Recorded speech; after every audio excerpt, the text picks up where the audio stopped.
কোন প্রতিরক্ষা ব্যবস্থা ব্যবহার করে ভূপাতিত করা হলো মার্কিন যুদ্ধবিমান?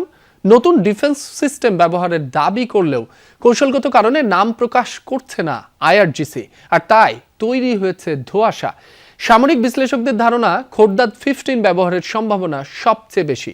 আলোচনায় রয়েছে রাশিয়ার তৈরি S-300, ইরানের তৈরি বাভার 373-র মতো প্রতিরক্ষা ব্যবস্থাও। এছাড়াও রাডার নির্ভর নয় এমন কোনো ইনফ্রারেড সিস্টেম ব্যবহারের সম্ভাবনাও উড়িয়ে দিচ্ছেন না বিশ্লেষকরা।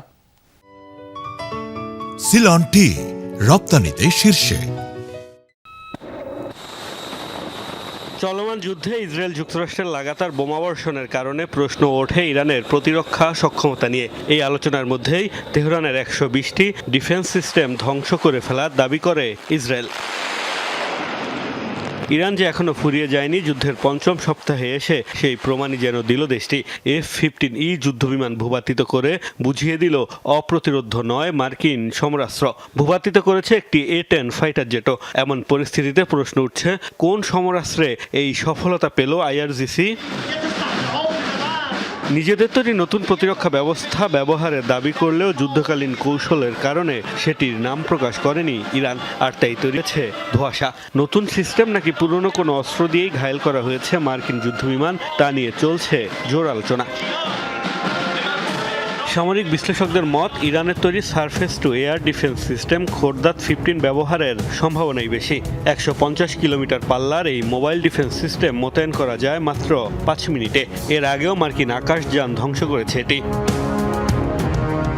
আলোচনায় রয়েছে রাশিয়ার S-300 ডিফেন্স সিস্টেমও। চুক্তি 9 বছর পর 2016 সালে মস্কোর কাছ থেকে এই প্রতিরক্ষা ব্যবস্থার 4টি ব্যাটারি পায় তেহরান। যদিও গত জুনের হামলায় অন্তত 2টি ব্যাটারি ধ্বংসের দাবি করেছিল তেল আবিব।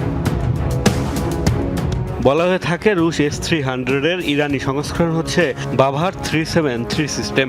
এটি ব্যবহারের সম্ভাবনাও উড়িয়ে দিচ্ছেন না বিশ্লেষকরা। এছাড়াও ইরানের কাছে রয়েছে মার্কিন যুদ্ধবিমান ভূপাতিতে সক্ষম adapted air to air missile. রাশিয়ার R-27 ও চীনের PL সিরিজের এয়ার টু এয়ার ক্ষেপণাস্ত্রের মালিকও দেশটি। মার্কিন যুদ্ধবিমানগুলো মূলত রাডার ফাঁকি দেওয়ার জন্য প্রসিদ্ধ, আর তাই বলা হচ্ছে রাডার নির্ভর নয় এমন কোনো নতুন সিস্টেম ব্যবহার করতে পারে ইরান। মূলত সব সিস্টেম প্যাসিভ ইনফ্রারেড সেন্সর ব্যবহার করে বিমান শনাক্ত করে তাতে হামলা চালায়। এসব ক্ষেত্রে রাডার জ্যামিং সিস্টেম কাজ করে না। সাম্প্রতিক সময়ে এই সিস্টেম ব্যবহার করে সফলতা পেয়েছে ইয়েমেনের সশস্ত্র গোষ্ঠী হুতি। মোস্তফা মাহমুদ, যমুনা নিউজ।